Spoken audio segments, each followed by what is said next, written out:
Hello students, आज मैं ninth class का force and law of motion जो है साइंस का करवा रहा हूँ। ये मिड टर्म में आएगा। तो पहला हमारा है what is force. To pull और push of an object is called force. किसी वस्तु को धक्का दिया जाता है, सब खींचा जाता है, उसे हम फोर्स कहते हैं। और SI unit of force is Newton. और इसका एसआई यूनिट जो होता है वो न्यूटन होता है, जिसे हम एन से डिनोट करते हैं। एन फॉर न्यूटन होता है। अब आता है what is the effect of force. Force का प्रभाव क्या है। देखिए, force can move a stationary object. Stationary का मतलब होता है स्थिर। एक फोर्स जो है, बल जो है, वो क्या करता है कि किसी भी स्टेशनरी ऑब्जेक्ट को, स्थिर वस्तु को गतिशील कर देता है। अगला है force can stop a moving object. किसी गति करते हुई वस्तु को जो है फोर्स रोक सकता है। बल लगाकर हम कोई वस्तु अगर गतिशील वस्तु आ रही है तो हम उसे बल लगाकर रोक सकते हैं। Force can change the speed of a moving object.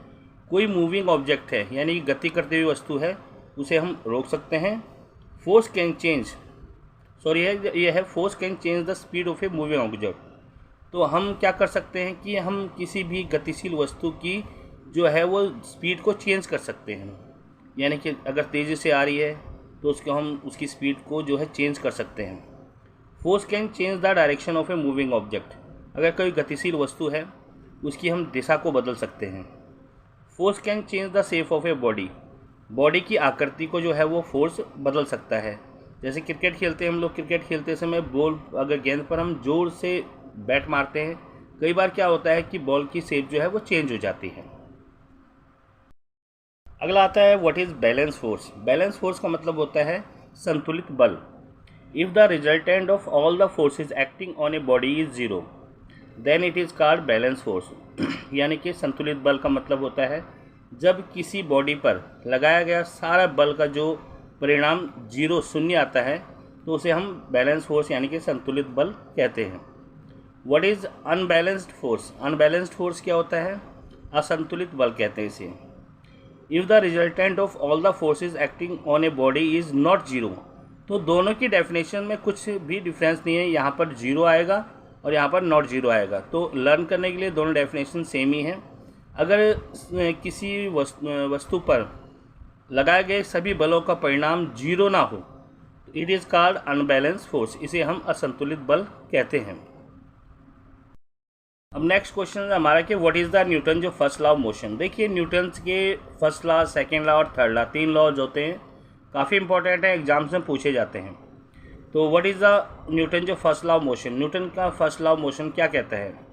An object will remain at rest. कोई भी वस्तु विराम की स्थिति में रहेगी और इन यूनिफॉर्म मोशन और गति की अवस्था में रहेगी, unless unbalance force act on it.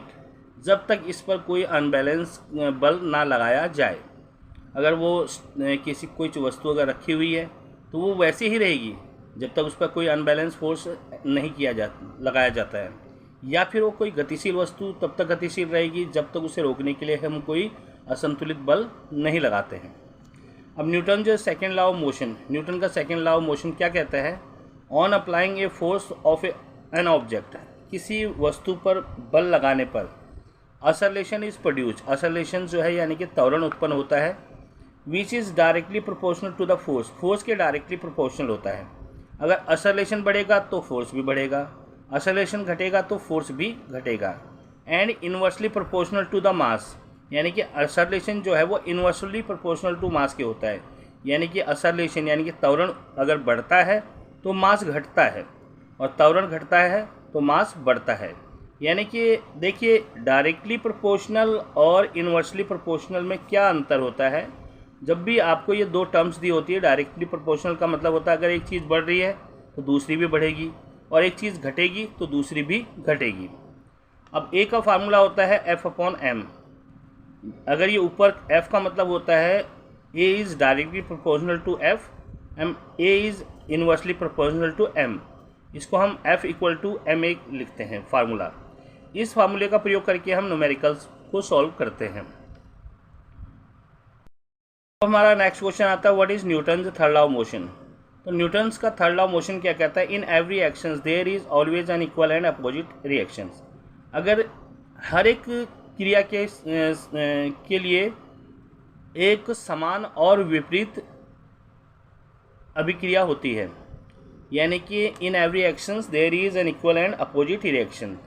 मान लीजिए हमने किसी को थप्पड़ मारा, दैट इज ए एक्शन, और वो भी आपको गुस्से में थप्पड़ मारेगा तो दैट इज ए रिएक्शन। या हम किसी गेंद को अगर दीवार पर फेंकते हैं तो दैट इज ए एक्शन, और दीवार उसको रिफ्लेक्ट करती है और अपोजिट डायरेक्शन में भेजती है, यानी कि हमारी तरफ वापस भेजती है, दैट इज ए रिएक्शंस। तो ये न्यूटन्स का थर्ड लॉ है, मोशन है। अब आता है व्हाट इज मोमेंटम। मोमेंटम क्या होता है? Momentum of an object is the product of its mass and velocity, यानी कि product of mass and velocity का जो प्रोडक्ट है वो मोमेंटम कहलाता है। तो मोमेंटम इक्वल टू हमारा होता है मास इनटू वेलोसिटी। इसका भी फार्मूला यूज़ करके हम न्यूमेरिकल्स को सॉल्व करते हैं। अब आता है व्हाट इज इनिशिया। इनिशिया का मतलब होता है जड़त्व क्या होता है। इनिशिया is the property of object of an object आएगा आपका, that they remain to continue in the state of rest और motion until no external force act on them. यानी कि ये न्यूटन्स का फर्स्ट लॉ को ही बताता है कि कोई वस्तु जो है वो स्टेट की मोशन में तब तक रहेगी या गति की मोशन में तब तक रहेगी जब तक उस पर कोई बाह्य बल न लगाया जाए। अब इनिशिया ऑफ, इसमें टाइप ऑफ इनिशिया होते हैं। एक तो होता है इनिशिया ऑफ रेस्ट, यानी कि विराम का जड़त्व, the property of an object that is remain to continue in the state of rest, यानी कि किसी वस्तु की वह गुण जो उसे विराम की अवस्था में रखता है इज कॉल्ड इनिशिया ऑफ रेस्ट। तो उसे इनिशिया ऑफ रेस्ट कहते हैं, यानी कि विराम का जड़त्व। अब नेक्स्ट हमारा आ जाता है इसमें व्हाट इज़ द इनिशिया ऑफ मोशन। इनिशिया ऑफ मोशन क्या है, यानी कि गति का जड़त्व क्या है? The property of an object that it remains to continue in the state of uniform motion. देखिए डेफिनेशन में कोई दिक्कत नहीं है, दोनों सेम है। वहाँ पर स्टेट ऑफ रेस्ट आता है, यहाँ पर आता है state of uniform motion. Definition में कोई दिक्कत नहीं है इसमें। तो ये कहता है कि किसी वस्तु जो है वो remains to continue in the state of uniform motion. Uniform motion यानी कि गति की दिशा में होती है। इस प्रकार के इस चीज़ को हम कहते हैं इनिशिया ऑफ मोशन, यानी कि गति का जड़त्व। तो स्टूडेंट्स ये आपके कुछ थ्योरी के क्वेश्चंस थे, इंपॉर्टेंट थे। अभी इनसे रिलेटेड और सेकंड पार्ट में आपको बताऊंगा कि क्वेश्चन किस तरह से आते हैं। ये बेसिक कॉन्सेप्ट है इसका, तो अब इसके कुछ न्यूमेरिकल्स मैं आपको करवा रहा हूँ। ओके स्टूडेंट्स एक न्यूमेरिकल से इसी चैप्टर्स का, a force of 10 newton act upon a body of mass 2 kg, calculate the accelerations. तो देखिए स्टूडेंट्स, इसमें सबसे पहले आप लोगों को प्रॉब्लम आती है क्वेश्चंस में कि न्यूमेरिकल सॉल्व करने में बहुत ज़्यादा प्रॉब्लम आती है ज़्यादातर बच्चों को, कि न्यूमेरिकल्स में समझ नहीं आता बच्चे को कौन सी चीज़ क्या दी हुई है इसमें। तो पहले मैं इसके बेसिक बताता हूँ आपको। फोर्स का फार्मूला होता है m इंटू ए। एफ का मतलब होता है एक्सेलरेशन फोर्स, और इसका जो एसआई यूनिट होता है वो न्यूटन होता है, इसे हम न्यूटन से नापते हैं। एम का मतलब होता है मास जो है वो किलोग्राम में आता है, और ए का मतलब होता है एक्सेलरेशंस, ये आपका मीटर पर सेकंड स्क्वायर में आ जाता है। तो ये तो हमारी इसकी यूनिट थी। अब हमारे पास फार्मूला पहला है F equal to M into A, और अगर हमें m निकालना है तो F अपॉन ए, और अगर हमें a निकालना है तो ये होता है F अपॉन m। ये फर्स्ट फार्मूला, सेकंड फार्मूला और थर्ड फार्मूला, इन फार्मूला का यूज़ करके हम लोग न्यूमेरिकल्स को करते हैं। तो देखिए आप लोगों को मैंने आपको बताया था कि छांटने में दिक्कत होती है क्वेश्चंस को। तो सबसे पहले देख लीजिए यहाँ पर क्या दे रखा है, ए फोर्स ऑफ 10 न्यूटन। यहाँ पर दे रखा है आपका 10 न्यूटन। अब न्यूटन में क्या आता है, न्यूटन हमेशा फोर्स होता है। तो यहाँ पर लिखेंगे आप गिवन, आपको F दिया हुआ है 10 न्यूटन। उसके बाद दे रखा है act upon a body of mass 2 kg, mass दे रखा है 2 kg, m equal to 2 kg। तो हमें निकालना क्या है, अब दे रखा है कैलकुलेट द एक्सेलरेशन, आपको एक्सेलरेशन निकालना है a equal to question mark.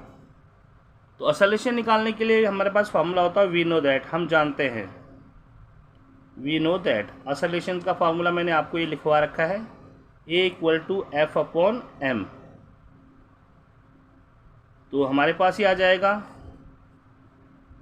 a equal to F हमारे पास 10 न्यूटन, और ये दे रखा है आपका 2, और a जो आता है वो मीटर पर सेकंड स्क्वायर में आता है।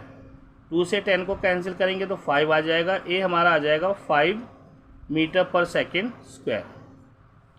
इस तरह से आप इस न्यूमेरिकल्स को सॉल्व करते हैं। तो इसी से रिलेटेड अभी तो इसने एक्सेलरेशन पूछा है, आपसे फोर्स भी पूछ सकता है, मास भी पूछ सकता है। अगर फोर्स पूछेगा तो ये फार्मूला यूज़ करेंगे, अगर मास पूछता है तो इस फार्मूले का उपयोग करेंगे।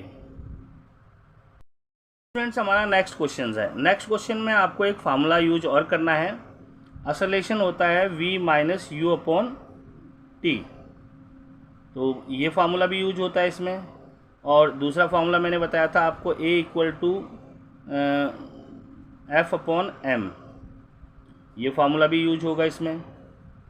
तो हमें यहाँ पर पूछा गया है कि 6 किलोग्राम द्रव्यमान यानी कि calculate the force required to produce acceleration of 5 metre पर second square in a body of mass 6 kg। तो इसमें इस फार्मूले की ज़रूरत नहीं पड़ेगी। अब सबसे पहले देखिए गिवन लिखा हुआ है, क्या क्या दिया हुआ है इसमें। यहाँ ये एक्सेलरेशन है, अन एक्सेलरेशन आ जाएगा, एक्सेलरेशन 5 मीटर पर सेकंड स्क्वायर। जो मैंने आपको बताया था पर मीटर स्क्वायर अगर आता है तो इसका मतलब एक्सेलरेशन होता है। तो a इक्वल टू 5 मीटर पर सेकंड स्क्वायर ये आपको दिया हुआ है। और कैलकुलेट दी, अच्छा इसके लिए मास दिया हुआ है 6 kg, यानी कि मास दिया हुआ है इसमें m 6 kg। तो निकालना क्या है आपको, कैलकुलेट दी फोर्स यानी कि बल निकालना है। तो फोर्स हमें निकालना है। मैंने आपको बताया था कि इन तीनों में से कोई भी फार्मूला यूज़ हो सकता है। तो फोर्स का होता है आपका m इंटू ए, और अगर आपको निकालना है m तो आपका आ जाएगा f अपॉन ए। तो तीनों फार्मूले मैंने पहले ही फर्स्ट न्यूमेरिकल्स में आपको बता दिए थे। और एक्सेलरेशंस की यूनिट होते हैं मीटर पर सेकंड स्क्वायर, और f का जो होता है वो न्यूटन में आता है आपका, और m निकालना हो तो किलोग्राम में। तो देखिए हमें a दिया हुआ है, m दिया हुआ है, f निकालना है। तो वी नो दैट हम जानते हैं कि f equal to m into A, और f हमारे पास क्या है, f हमारे पास ये तो निकालना है m हमारे पास है 6 और a हमारे पास है 5, ये न्यूटन। तो f इक्वल टू 30 न्यूटन आपका आंसर आ जाएगा। ओके स्टूडेंट्स, ये थर्ड क्वेश्चन दे रखा है a body of mass 4 kg।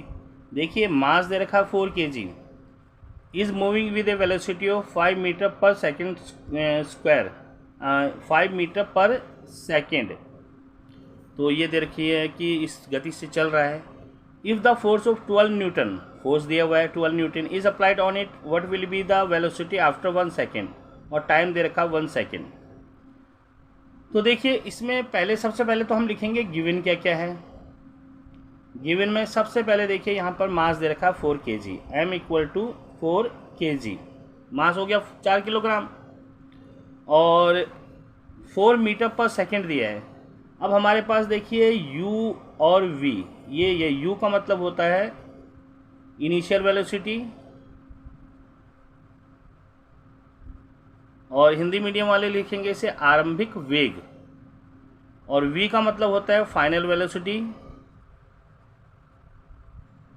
यानी कि इसका मतलब होता है अंतिम वेग। और इसके अंदर क्या दे रखा है, हमें चेक करना होता है। इसमें इनिशियल वेलोसिटी दे रखी है, फाइनल दे रखी है। वो कहता है a body of mass 4 kg is moving with a velocity of 4 metre per second. 4 metre per second की उससे वो गति कर रही है, कोई 4 किलोग्राम द्रव्यमान की कोई वस्तु। ए फोर्स ऑफ 12 न्यूटन, अब देखिए उसको फोर्स लगाया जाता है तो जनरल सी बात है कि उसकी स्पीड बढ़ेगी, घटेगी तो नहीं। तो बढ़ेगी तो फाइनल वेलोसिटी हो गई, यानी कि हमें इनिशियल वेलोसिटी दे रखी है 4 मीटर पर सेकेंड, तो फाइनल वेलोसिटी हमें निकालनी है। और इसके अंदर वो भी दिया हुआ है कि फोर्स भी दिया हुआ है, कितना दिया हुआ है 12 न्यूटन, और टाइम भी दे रखा है, टाइम हमें दिया हुआ है कितना 1 सेकेंड। तो सारी इन्फॉर्मेशन हमें मिल गई है, सिर्फ हमें निकालना है v। तो v के लिए मैंने आप लोगों को फार्मूले बताए थे। एक फार्मूला ये होता है v minus u upon t, ये फार्मूला हमें यूज़ करना है इसमें, a equal to v minus u upon t, यानी कि acceleration final velocity minus initial velocity upon t. अब बच्चों इसमें क्या दिया हुआ है कि इसमें v तो हमें दिया नहीं है और a भी नहीं दिया है, तो कोई भी अगर फार्मूला अप्लाई करते हैं तो उसमें सिर्फ एक अननोन चीज़ होनी चाहिए, क्वांटिटी होनी चाहिए, बाकी सारी नॉन होनी चाहिए। अब इसमें तो दो चीज़ें अननोन हैं, एक a अननोन है और एक v है। तो इसके लिए हम क्या करेंगे, पहले a निकाल लेंगे। तो हमारे पास फार्मूला क्या होता है, a इक्वल टू फार्मूला क्या होता है F/m। F हमें गिवन दिया है इसमें 12 और m दिया हुआ है 4 kg, तो ये आ जाएगा मीटर पर सेकंड स्क्वायर, 4 3 जा और ये आ जाएगा 3 मीटर पर सेकंड स्क्वायर। ये हमारा निकल गया जी। अब हमारे लिए क्वेश्चन आसान हो गया। अब तो हमें सीधा क्या करना है, हमें निकालना है फाइनल वेलोसिटी। तो a equal to v minus u upon t हमारा फार्मूला होता है। अब हम क्या करेंगे, a की जगह वैल्यू पुट कर देंगे 3 इक्वल टू, और v की जगह हमें दिया ही नहीं है v लिखेंगे, और u इनिशियल वेलोसिटी हमें दे रखी थी 4 और टाइम है हमारे पास 1 सेकेंड, तो इसको क्रॉस मल्टीप्लाई करेंगे v माइनस 4 इक्वल टू 3 और v इक्वल टू 3, इस माइनस के 4 को हम राइट हैंड साइड में ले जाएंगे तो प्लस का 4 हो जाएगा। तो v equal to 7 metre per second. जो भी वेलोसिटी आती है इनकी ऐसा यूनिट होती है मीटर पर सेकेंड। इससे पहचान हो जाएगी आपको कि ये वेलोसिटी गिवन है, और उसके बाद फिर इनिशियल और फाइनल तो आपने देखनी है। तो इसका फाइनली हमारा आंसर v जो है वो क्या हो गया, 7 metre per second, 7 metre per second हो गया। इसका स्क्वायर नहीं होता, स्क्वायर तो एक्सेलरेशन में होता है। तो स्टूडेंट्स मैंने 3 क्वेश्चन इसमें दिए हैं। फर्स्ट पार्ट हम यहीं पर ख़त्म करते हैं। सेकंड पार्ट में बाकी के न्यूमेरिकल्स और बाकी जो क्वेश्चंस हैं मैं करवाऊंगा। वीडियो कैसी लगी, लाइक शेयर और सब्सक्राइब जरूर करें। Thank you.